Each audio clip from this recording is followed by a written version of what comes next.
अऊज़ु बिल्लाहि समीउल अलीम मिनश शैतानिर रजीम।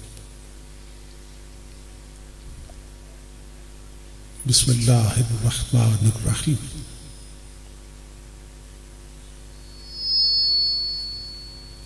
मा यल्फिज़ु मिन क़ौलिन इल्ला लदैहि रक़ीबुन अतीद।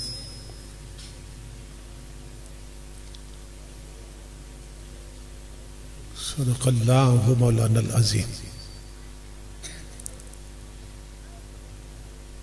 इन्नल्लाहा व मलाइकतहु युसल्लूना अलन नबी या अय्युहल्लज़ीना आमनू सल्लू अलैहि व सल्लिमू तस्लीमा।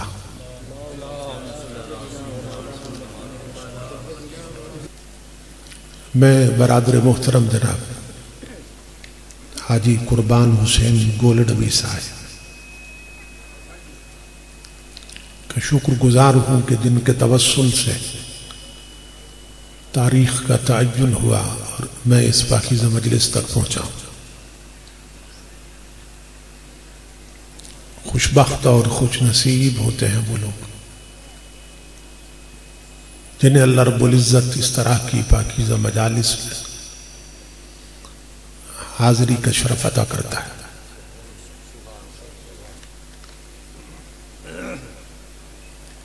कि इन महफिलों में खुद आया नहीं जाता बल्कि बुलाया जाता है। नारा तकबीर, नारा रिसालत, नारा रिसालत, नारा हैदरी, नस्ल जिक्र हबीब। हम देखते हैं, हमारा मुशाहदा है कि बहुत से लोग बहुत करीब रह के नहीं आते और बहुत से लोग बहुत दूर से पहुंच जाते हैं। कई अमीर नहीं आते मगर गरीब पहुंच जाते, कई बड़ी उम्र के नहीं आते मगर छोटी उम्र के बच्चे पहुंच जाते। तो इसके सिवा कुछ नहीं कहा जा सकता कि मेरी तलब भी तेरे ही करम का सदका है। कदम ये उठते नहीं हैं, उठाए जाते हैं। नबी अकरम सल्लल्लाहु ताला अलैहि वसल्लम का इरशाद गिरामी है, इज़ा मररतुम बिरियाज़िल जन्नत फरतक़ू, कि मेरे गुलामों जब जन्नत के बागों में जाओ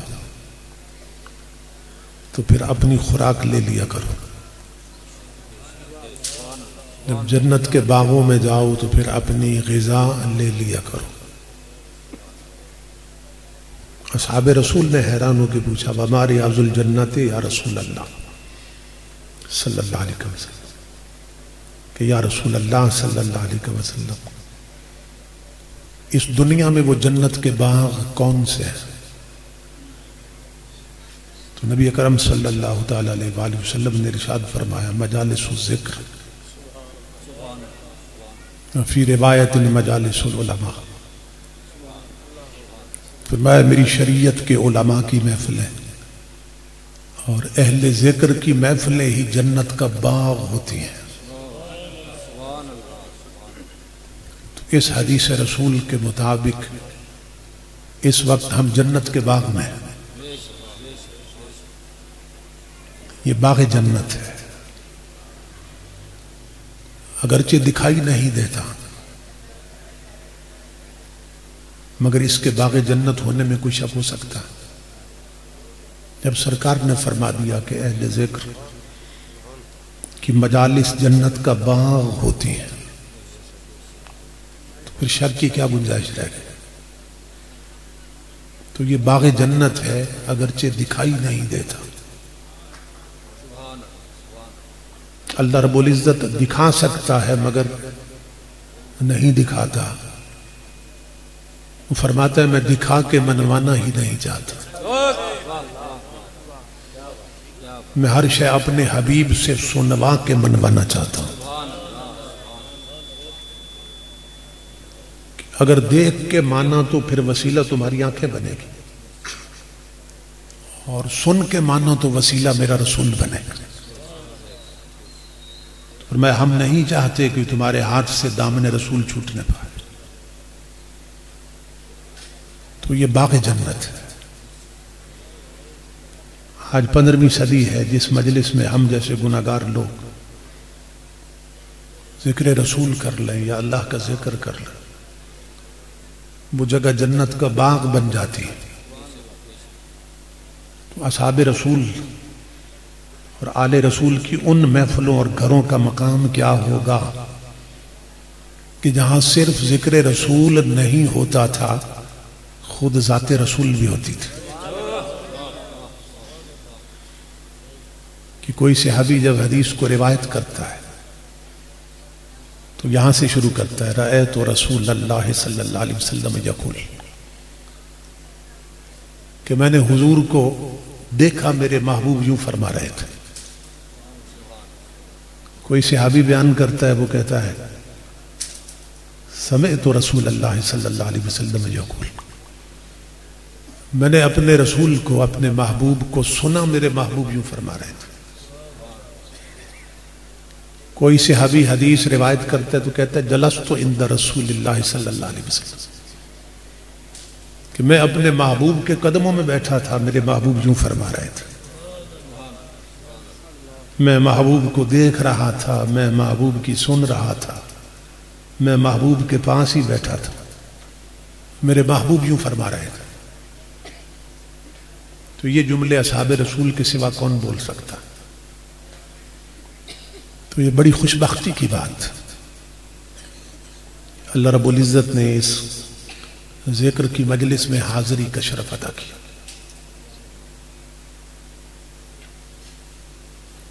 मुजव्वज़ा उन्वान पर गुफ्तगू के लिए मैंने कुरान हकीम के जो अल्फाज तिलावत करने का शरफ हासिल किया, इनमें अल्लाह रब्बुल इज़्ज़त ने एक ऐसी हकीकत को बयान किया है जिसको हम जानते भी हैं, मानते भी हैं, मगर फिक्र आखिरत के फुकदान की वजह से उसके तकाज़ों पर अमल से मालूम रहता है। और वो हकीकत क्या है? वो हकीकत यह है, फरमाया मा यल्फिज़ु मिन क़ौलिन इल्ला लदैहि रक़ीबुन अतीद, जो लफ्ज़ भी तुम्हारी जुबान से निकलता है उसको लिखने के लिए एक निगहबान तैयार बैठा होता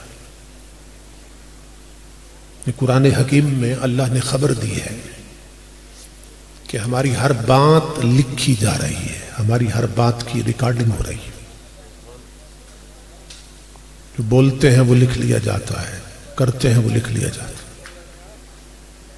हर बात की रिकॉर्डिंग हो रही है, हर बात लिखी जा रही है। दोनों कांधों पे दो फरिश्तों का तकर्रुर है जो अच्छी बुरी बातें लिखते रहते हैं। तो हमारी हर बात लिखी जा रही है। ये क्यों खबर दी है? इसलिए कि हम बोलने में मोहतात हो जाए, सोच समझ के बोले, पहले तोलें फिर बोले, क्योंकि रिकॉर्डिंग हो रही है। और ये जो कुछ लिखा जा रहा है, इसी लिखे पर कयामत के दिन हमारे जन्नती या जहन्नमी होने का फैसला हो जाएगा। फरमाया तुम्हारी हर बात लिखी जा रही है, रिकॉर्डिंग हो रही है। अगर किसी को मालूम हो कि उसकी बातें रिकॉर्ड हो रही है तो फिर संभल संभल के बोलता है। और अगर ये मालूम हो कि वीडियो भी बन रही है तो फिर संभल के बोलता ही नहीं, संभल के बैठता भी है कि कैमरा की आंख कोई ऐसा मंजर महफूज न कर ले कि कल जिस पर मुझे शर्मिंदा होना पड़े। तो ये जो रिकॉर्डिंग है, इससे तो हम डरते हैं। कैमरे के सामने बहुत से लोग नर्वस हो जाते हैं, घबरा जाते हैं। तो अल्लाह फरमाता है जिस रिकॉर्डिंग से तुम डरते हो ये तो 1-2 घरों तक जाएगी, ये तो 200-400 बंदा देख लेगा। लेकिन जो रिकॉर्डिंग मैं करवा रहा हूं मेरी रिकॉर्डिंग से क्यों नहीं डरते कि ये कैसेट उस दिन चलाई जाएगी जिस दिन आदम अलैहिस्सलाम से लेकर क़यामत तक सारी दुनिया इकट्ठी हो। जो करते रहे वो दिखा दिया जाएगा, जो बोलते रहे वो सुना दिया जाएगा। तो हमारी हर बात की रिकॉर्डिंग हो रही, हर बात लिखी जा रही है।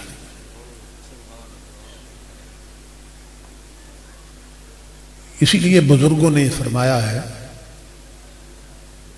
कि पहले तोलो फिर बोलो। हम बहुत ज्यादा बोलते हैं, बहुत गलत बोलते हैं और बड़ी जुर्रत से बोलते हैं, और ये भूल जाते हैं जो बोल रहे हैं उसकी रिकॉर्डिंग हो रही है। बुजुर्ग फरमाते हैं, औलिया अल्लाह फरमाते हैं कि अल्लाह रब्बुल इज्जत ने सुनने के लिए कान 2 अता किए हैं, मगर बोलने के लिए जुबान एक दी है। जुबान एक दी है बोलने के लिए, और सुनने के लिए कान 2 अता किए। तो ये समझाया जा रहा है कि जितना बोलते हो उससे दुगना सुना करो, जितना बोलते हो उससे दुगना सुना करो। और क्या सुना करो? गाने सुना करो? नहीं, उससे तो हुजूर ने रोक दिया। नगमे और गीत सुना करो? नहीं, उससे हुजूर ने रोक दिया। क्या सुना करो? फरमाया कुरान सुना करो, हदीस सुना करो, उलमा की तकरीरें सुना करो। क्यों कि ये जो कान है इनकी शक्ल ही अल्लाह ने सीपियों जैसी बनाई है। समंदर में ना सीपियां होती हैं, शोपीस के तौर पे लोगों ने घरों में भी सजा रखी होती है। तो जो सीपियां होती हैं उनकी शक्ल ही कानों जैसी होती है, यानी कानों की शक्ल सीपियों जैसी है। और सीपियों में क्या बनते हैं? मोती बनते हैं। सीपियों में मोती बनते हैं। कानों की शक्ल ही सीपियों जैसी है, लेकिन हर सीपी में मोती नहीं बनता।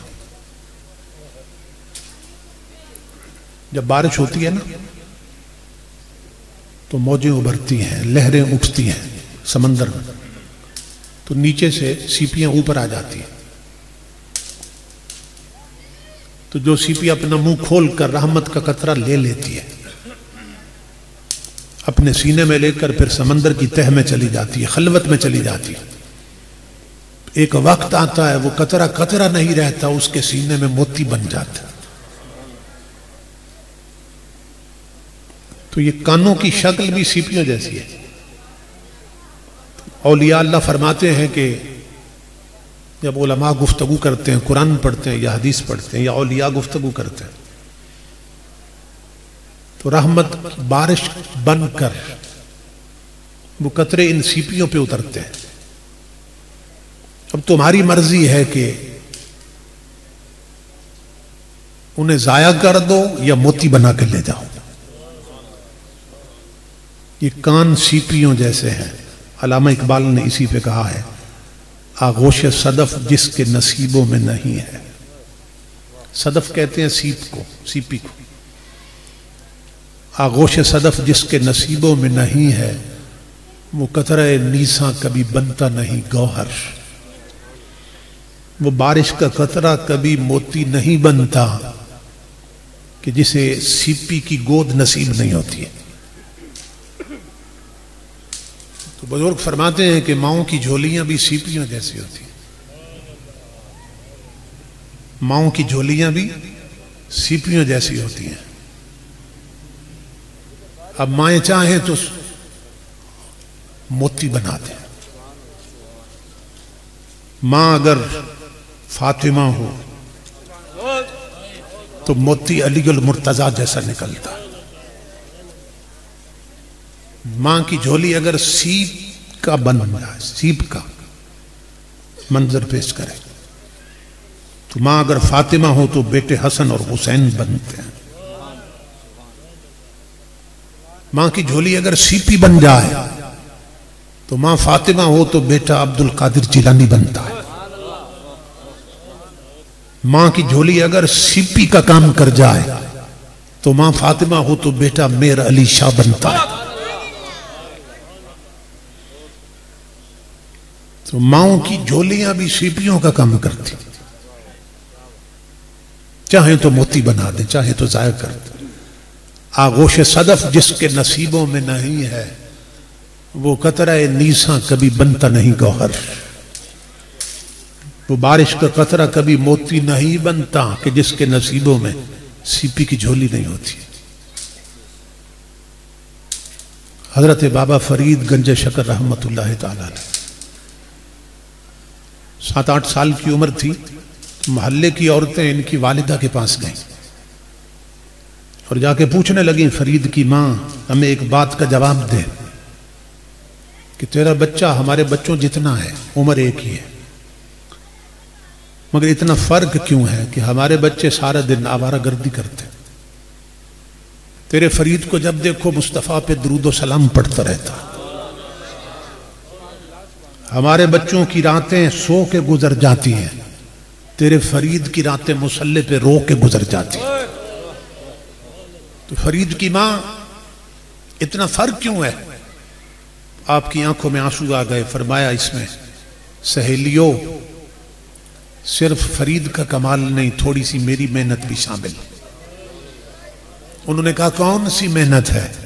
फरमाया, अल्लाह की इज्जत की कसम, मैंने जितना अरसा फरीद को दूध पिलाया है, कभी बगैर वजू के दूध नहीं पिलाया।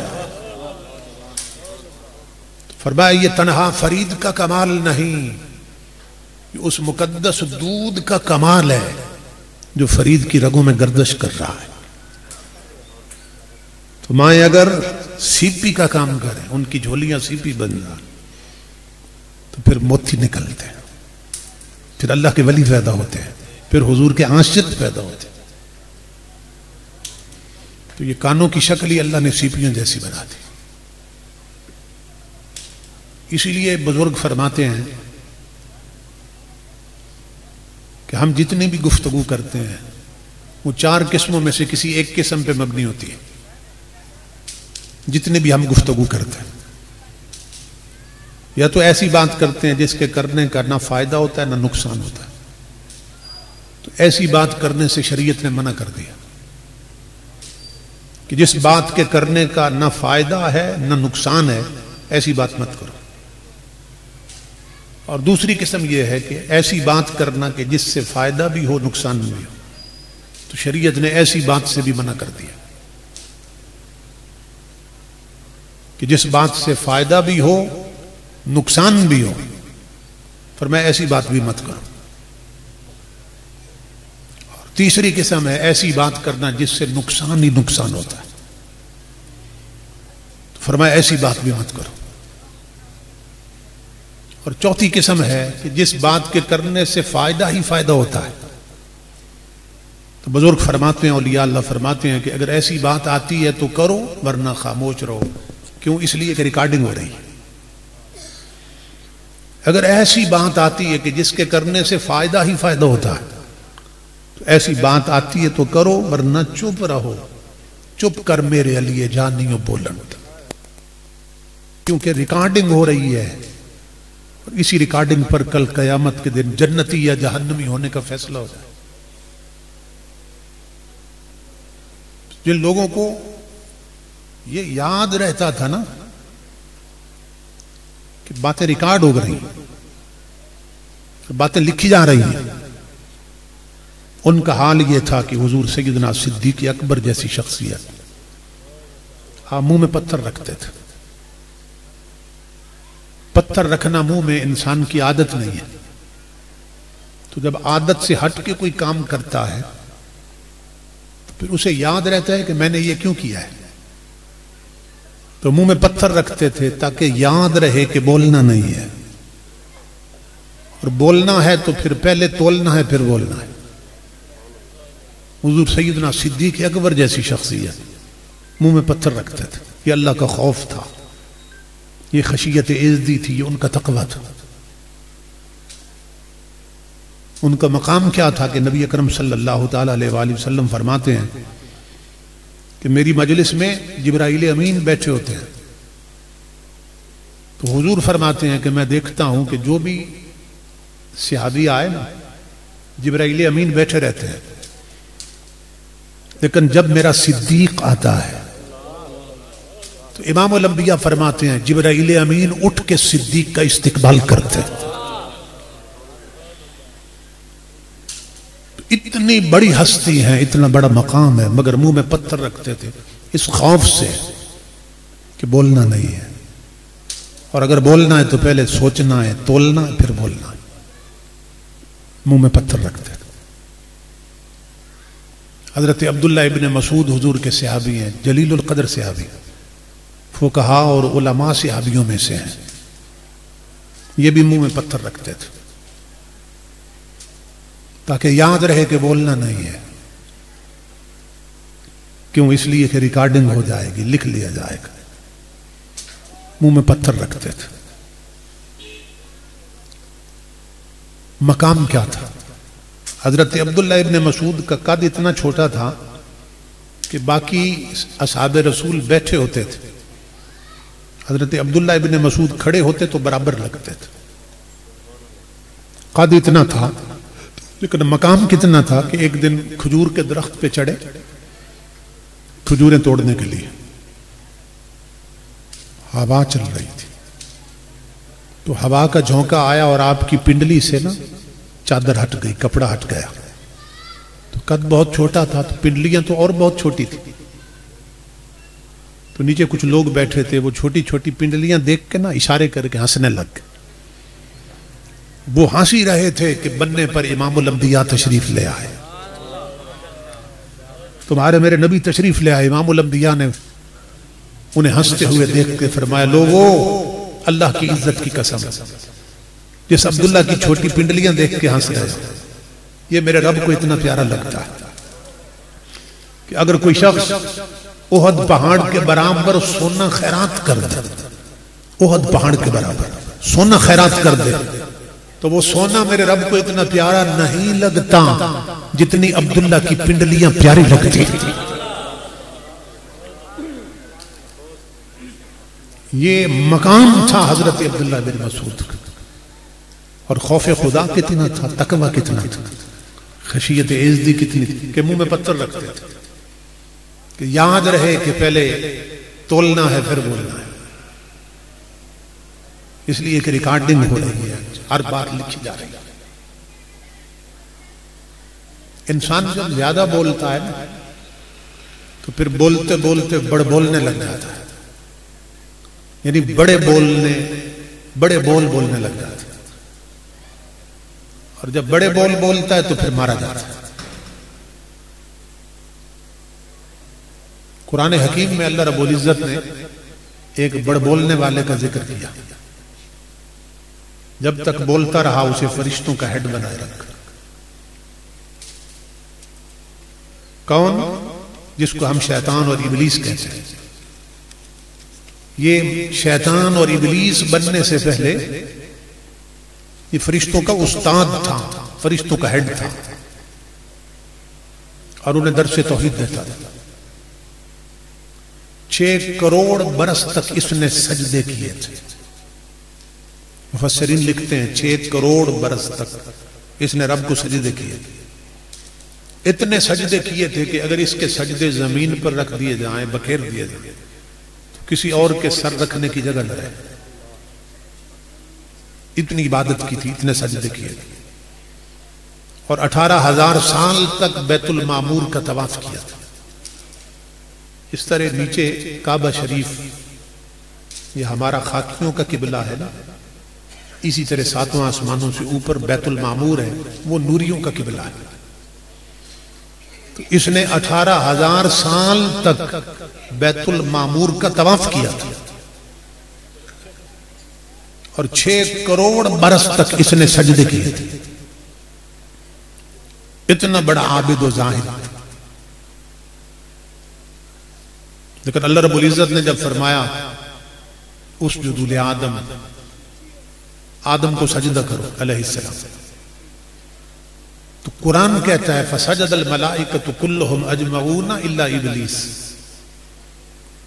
कि सब ने सजदा किया, सब सजदे में गिर गए मगर ये अकड़ गया। कौन? जिसके दामन में 6 करोड़ बरस के सजदे थे, ये अकड़ गया। जिसके दामन में 18,000 साल का तवाफ था, ये अकड़ गया। बाकी सब सजदे में गिर गए।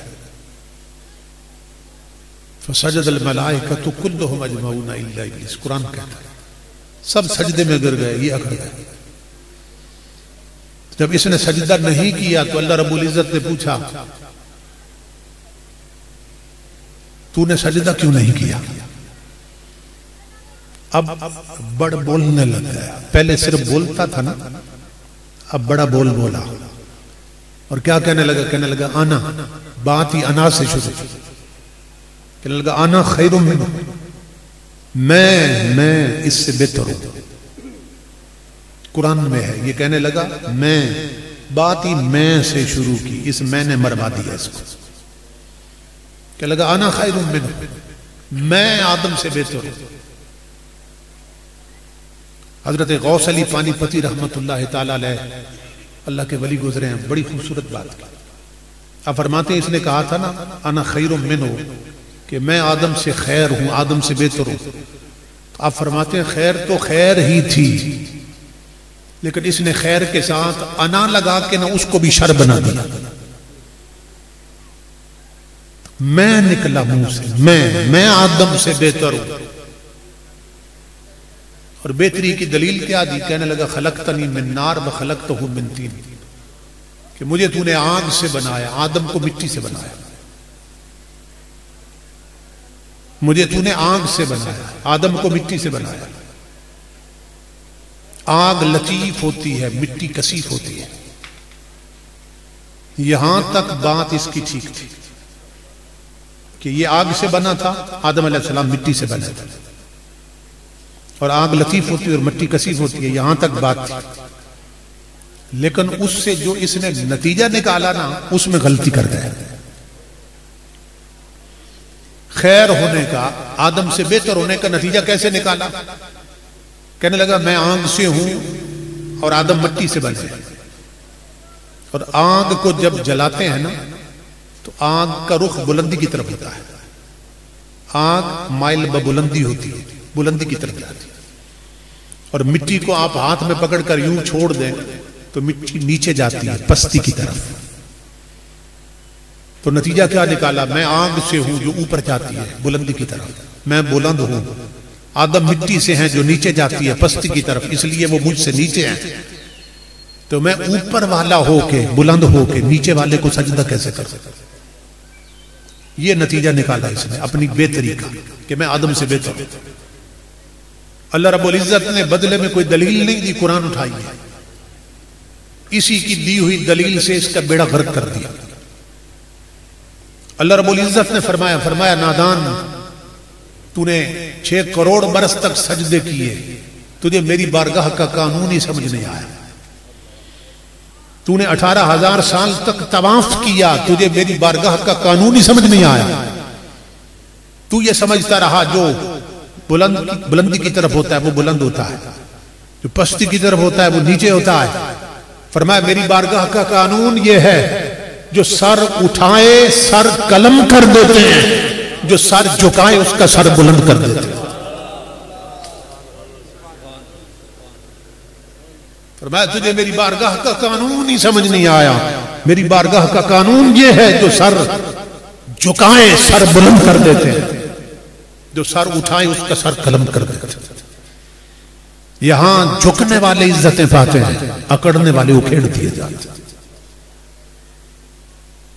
जो झुक जाता है उसी को इज्जत नसीब होती है। देखो जो झुक गए थे उन्हीं के उर्स मनाए जा रहे हैं, जो झुक गए थे उन्हीं की खाके कब्र को सलामी दी जा रही है, जो झुक गए थे उन्हीं की कब्रों पे फूल चढ़ाए जा रहे हैं। मैंने पंजाब यूनिवर्सिटी लाहौर में जब दाखिला लिया तो लाहौर एक तारीखी शहर, तो वहां कब्रों में बादशाह भी लेटे हैं, फकीर भी लेटे हैं। एक तरफ कुतुबुद्दीन ऐबक लेटा है, बादशाह लेटा है, दूसरी तरफ हजरत मियां मीर लेटे हैं। एक तरफ मलिका नूर जहां लेटी है, जहांगीर की बीवी जो थी, बादशाह की बेगम थी। दूसरी तरफ बीबी पाक दामना लेटी है। दरियाए रावी के दो किनारे हैं, इस किनारे पर भी एक कब्र है, उस किनारे पर भी एक कब्र है। इस किनारे पर तख्त वाला लेटा है, उस किनारे पर मुस्तफा के मुसल्ले वाला लेटा है। इस किनारे पर ताज वाला लेटा है, उस किनारे पर पगड़ी वाला लेटा है।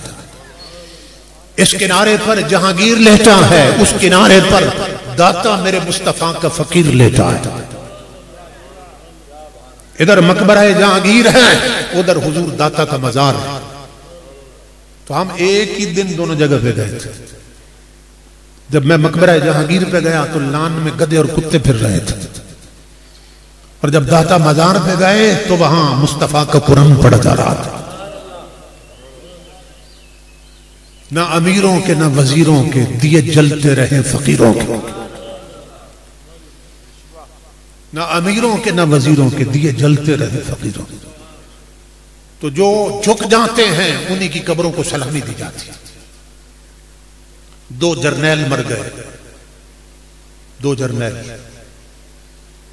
मैं एक के गांव में गया, उसकी कब्र वीराने में है, कोई देखना पसंद नहीं करता। हालांकि यूनिफॉर्म में थे, मेडल लगे हुए थे, जिनके एक खून पर पूरी आर्मी हरकत में आ जाती थी। मर गए तो कोई कब्रों की तरफ देखना पसंद नहीं करता। दूसरा जर्नैल वो भी मर गया, उसकी कब्र को कोई देखना पसंद नहीं करता। हालांकि वर्दी में थे, यूनिफॉर्म में थे, मेडल लगे हुए थे, लेकिन मेरे दाता ने एक दिन वर्दी नहीं पहनी। हर वर्दी वाला हुजूर दाता को सलामी दे रहा है। अल्लाह के वलियों ने एक दिन वर्दी नहीं पहनी, हर वर्दी वाला आके अल्लाह के वलियों को सलामी देता है। ना अमीरों के ना वजीरों के दिए जलते रहे फकीरों के। इस दरवाजे पर जो जितना झुक जाता है उतना उठा दिया जाता है, और जो जितना अकड़ जाता है उतना मिटा दिया जाता है।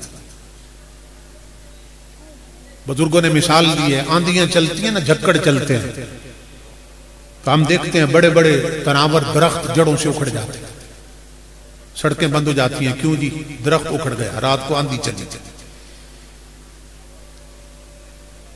ये घास के छोटे छोटे तिनके जिन्हें बकरियां खाती हैं और भैंस और गाय खाती हैं, ये भी कभी उखड़े हुए देखे? दरख्तों के साथ क्या जोड़ बनता है? दरख्त कितने बड़े थे, ये कितने छोटे थे, वो कितने मजबूत थे, ये कितने कमजोर थे, मगर वो उखड़ गए। ये घास के छोटे छोटे तिनके, इन पर भी तो आंधी चली है ना, झक्कड़ इन पर भी गुजरे, ये बच कैसे गए? दरख्त उखड़ क्यों गए?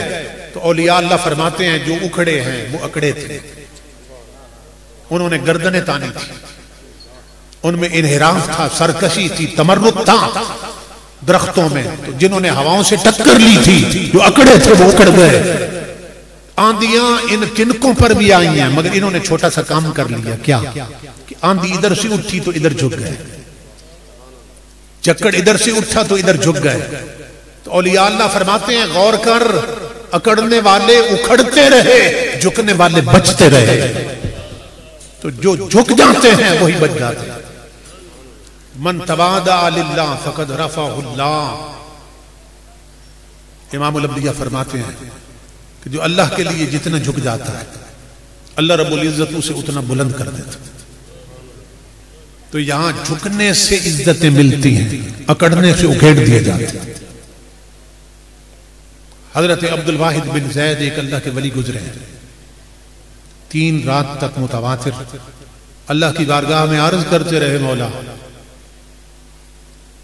मैं उसको देखना चाहता हूं जो जन्नत में मेरी रफीक बनेगी, जो जन्नत में मेरी रफीका होगी ना, मैं इस दुनिया में उसे देखना चाहता हूं।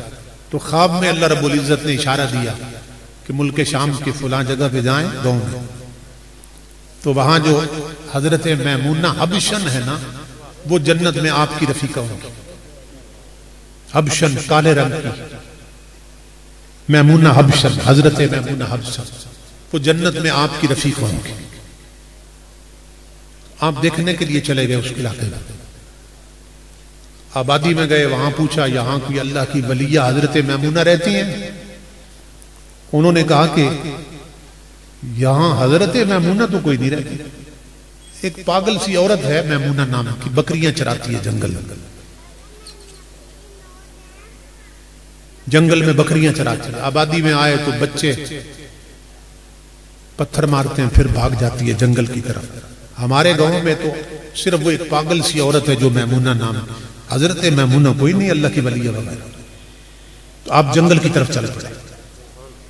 तो जब जंगल में पहुंचे तो देखकर हैरान हो गए कि हजरत मैमूना बन्ने पे चादर बिछा के नफल पढ़ रही थी और जंगल के भेड़िए उसकी बकरियों की हिफाजत कर रहे थे।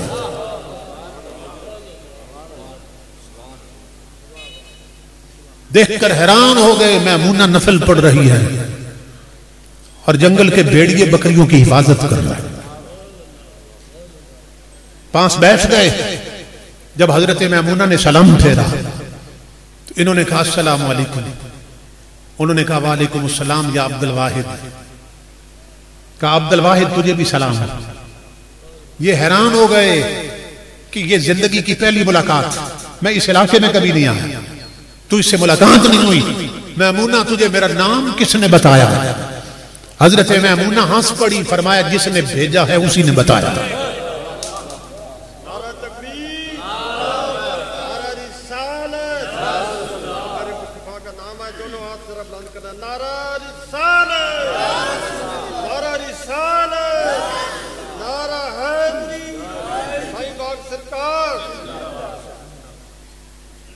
हजरत मैमूना फरमाने लगी अब्दुल वाहिद जिसने भेजा है उसी ने बताया है। और सिर्फ अपना नाम सुन के हैरान हो रहे हो, अगर कहो तो आदम अलैहिस्सलाम तक सारी पुश्तों के नाम बता दो। हजरत शेख अब्दुल वाहिद हैरान होकर पूछने लगे मैमूना मैं ये क्या मंजर देख रहा हूं कि बकरियां भेड़ियों से डरती हैं, खौफ खाती हैं, और भेड़िए बकरियों के दुश्मन होते हैं, और यहां जंगल के भेड़िए तेरी बकरियों की हिफाजत कर रहे हैं, ये क्या है? हजरत मैमूना हंस पड़ी, फरमाया अब्दुल वाहिद इतनी बात भी नहीं जानते हो, सुनो, जिस दिन से मैंने अपने रब से सुलह कर ली, जंगल के भेड़ियों ने मेरी बकरियों से भी सुलह कर ली। फरमाया जिस दिन से अपने रब से मैंने सुलह कर ली है, जंगल के भेड़ियों ने मेरी बकरियों से भी सुलह कर ली। तो इमाम उल अंबिया के गुलाम झुकना सीखिए, मस्जिद वीरान पड़ी है, झुकना सीखिए। जो जितना झुक जाता है उसको उतना उठा दिया जाता है, उतना बुलंद कर दिया जाता है। यहां झुकने वाले इज्जतें पाते हैं, अकड़ने वाले उखेड़ दिए जाते हैं। तो जो झुके थे उन्हीं के उर्स होते हैं, उन्हीं के दरबार है। दिन को झंडा भी नजर आता है, रात को चिराग भी नजर आता है, और उन्हीं की कब्र को सलामी दी जा रही है, फूल चढ़ाए जा रहे हैं। एक बुजुर्ग है इंडिया के, उन्होंने बड़ी खूबसूरत बात की, अल्लामा अरशदुल कादरी रहमतुल्लाह तआला अलैह। आप फरमाते हैं कि खजां के मौसम में गुलाब का फूल चमन में भी नहीं मिलता। खजां के मौसम में गुलाब का फूल चमन में भी नहीं मिलता, मगर उस मौसम में भी दाता का मजार फूलों से लदा हुआ होता है। मगर उस मौसम में भी जब चमन में फूल नहीं मिलते, खजां के मौसम में चमन में भी फूल नहीं मिलते, मगर उस मौसम में भी दाता का मजार और वलियों के मजार फूलों से लदे होते हैं। इसका सबब क्या है? वो फरमाते हैं इसका सबब ये है कि जब कब्र के अंदर बहारें होंगी तो बाहर फूल खिलते रहेंगे, क्योंकि ये वो झुकने वाले लोग हैं जो अल्लाह की बारगाह में झुकते रहे, और ऐसे झुके कि कब्र में हुजूर फरमाते हैं इज़ा उदखिलल मय्यितुल क़ब्र मुस्सलत लहु शम्सु इंद गुरूबिहा, कि मेरे बाज गुलाम ऐसे हैं जब कब्रों में जाते हैं ना, तो हर मय्यत को कब्र में वक्त असर पे सूरज दिखाया जाता है कि असर का वक्त हो गया है। आधी रात को भी अगर मय्यत को दफन कर दें तो कब्र में उसे कौन सा वक्त मालूम होता है? असर का वक्त। वो देखता है सूरज डूबने वाला है, मुस्सलत लहु शम्सु इंद गुरूबिहा, कि सूरज डूबने वाला है। तो ये मंजर वो देखता है। तो फरिश्ते आ जाते हैं सवाल कर, 3 सवाल करते हैं। मर रब्बुक, तेरा रब कौन है? वमा दीनुक, तेरा दीन क्या है? वमा कुंत तक़ूलु फ़ी हक़्क़ि हाज़ा रजुलिल लज़ी बुइसा फ़ीकुम, और इस हस्ती के बारे में क्या कहता था? ये 3 सवाल होते हैं। तो फरिश्ते आ जाते हैं सवाल करने। हदीस पाक के लफ्ज हैं फयजलिसु, मेरा वो गुलाम कब्र में उठ के बैठ जाता है। यमसउ ऐनैहि, आंखें मलता है, आंखें मलता है, जैसे बंदा सो के उठता है आंखें मलता है। तो हुजूर फरमाते हैं मेरे बाज गुलाम कब्रों में जाते हैं, तो फरिश्ते जब आ जाते हैं और सूरज वक्त असर पे होता है, डूबने वाला होता है, तो फयजलिसु, उठ के बैठ जाते हैं और आंखें मलते हैं। वो कितने नादान हैं जो कहते हैं जिन नबियों वलियों को तुम पुकारते हो वो कब्र में करवट भी नहीं बदल सकते। तुम कहते हो कि करवट भी नहीं बदल सकते, और ताजदारे मदीना फरमाते हैं मेरे वो गुलाम कब्र में उठ के बैठ जाते हैं और आंखें मलते हैं। जब आंखें मलते हैं तो फरिश्ते करीब आते हैं और आके पूछते हैं मर रब्बुक, वो कब्र में आने वाले बता तेरा रब कौन है? तो हदीस पाक में है वो एक नजर डालता है फरिश्तों पे, एक नजर डालता है सूरज पे कि सूरज डूबने वाला है। तो पता है फरिश्तों को क्या कहता है? कहता है दऊनी उसल्ली, पीछे हट जाओ, पहले मुझे असर की नमाज पढ़ने दो, फिर बताता हूं मेरा रब कौन है। तो कहता है पहले मुझे असर की नमाज पढ़ने दो, फिर बताता हूं मेरा रब कौन है। ये हदीस पाक यहां खत्म हो जाती है। तो शुराह हदीस ने लिखा कि हुजूर ने यहां बात खत्म क्यों फरमा दी? इसलिए कि बात ही खत्म हो गई। ऐसा नहीं होता कि फरिश्ते फिर वहां खड़े हो जाते हैं, कहते हैं कि नमाज पढ़ ले तो फिर पूछेंगे तेरा रब कौन है। नहीं, फरिश्ते कब्र से वापस पलट जाते, फिर पलट के नहीं आते कब्र में। जब वो कहता है पहले नमाज पढ़ लूं फिर जवाब देता हूं मेरा रब कौन है, फरिश्ते कब्र से चले जाते हैं। क्यों? कि फरिश्तों के हर सवाल का जवाब उसने दे दिया है। जब वो कहता है ना मैं पहले नमाज पढ़ लूं फिर बताता हूं रब कौन है, तो फरिश्तों को खबर हो जाती है कि जिसे कब्र में भी सजदों की फिक्र लगी है, इसकी दुनिया की जिंदगी किस रंग में गुजरी होगी।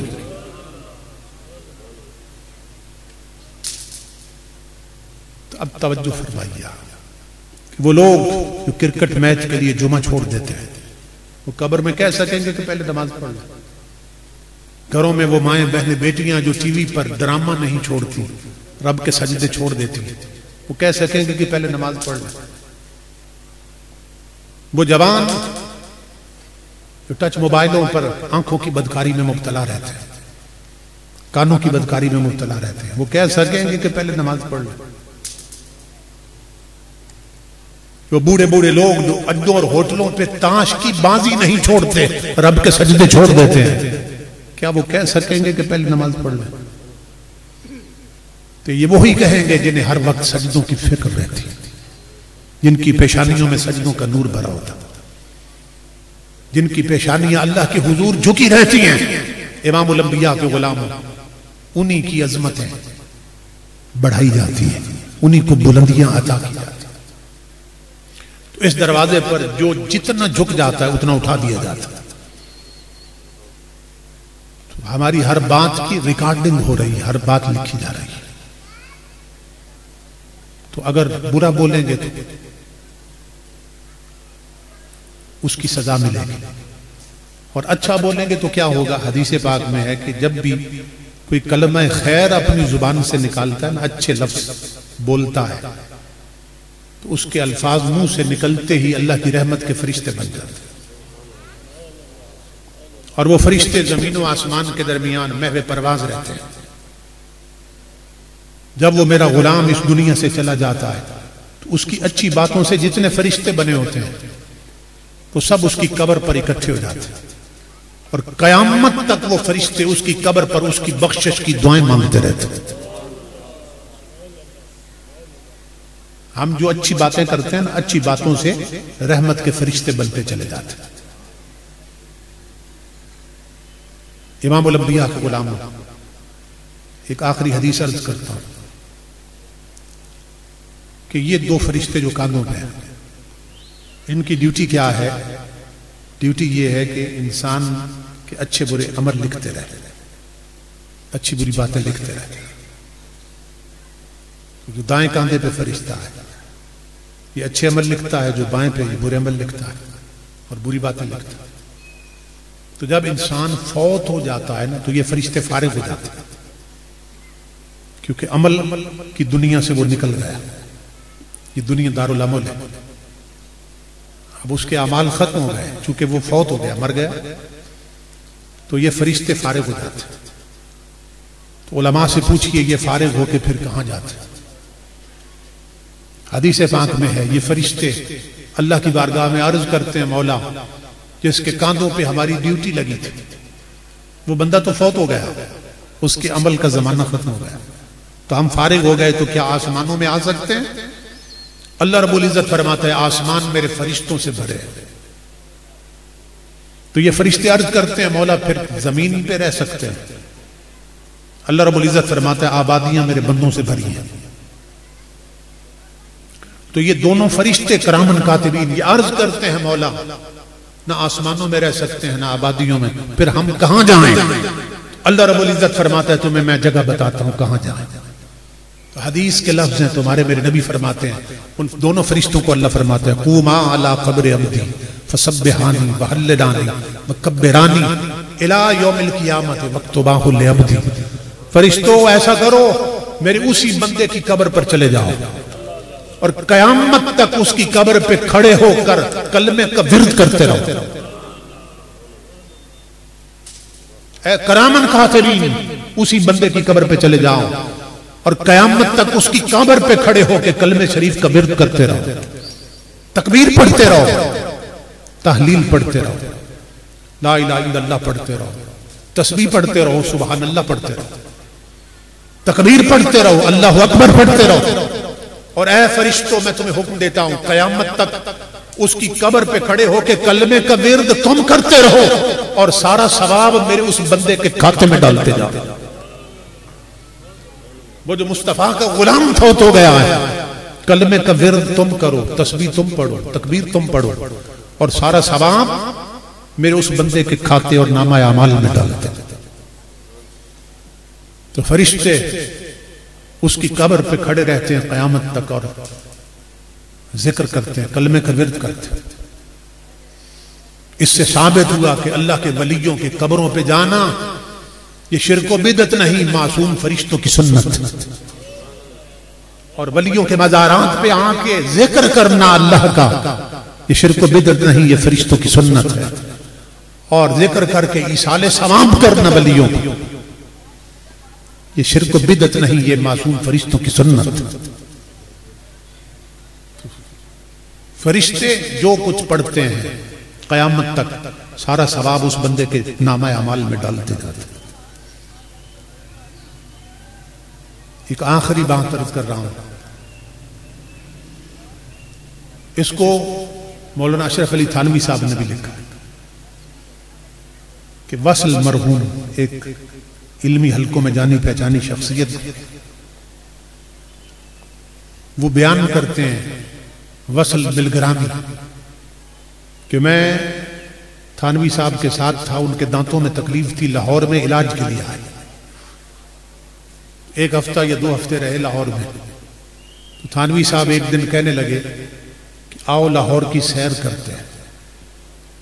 तो सैर के लिए निकले तो फिरते फिराते हुजूर दाता के कदमों में आ गए, दाता अली हुजवेरी के कदमों में आ गए। वहां आके फातिहा खानी की और फिर हाथ जोड़ के ना आंखें बंद करके खड़े रहे। थोड़ी देर के बाद कहने लगे वसल आओ वापस चलते। जब वापस निकले ना मेन गेट से, दरवाजे से, थानवी साहब कहने लगे वसल अल्लाह की इज्जत की कसम, दाता की सरकार कोई बहुत ऊंची सरकार लगती है, दाता की सरकार कोई बहुत बड़ी सरकार लगती है। तो वसल कहने लगे कि थानवी साहब क्या देखा है आपने कि दाता की सरकार इतनी बड़ी नजर आई? थानवी साहब कहने लगे अल्लाह की इज्जत की कसम, मैंने आंखें बंद करके देखा कि जहां तक नजर जाती है नूरी फरिश्ते हाथ बांध के दाता के सामने खड़े हुए। जहां तक नजर जाती है नूरी फरिश्ते हाथ बांध के हुजूर दाता के सामने खड़े।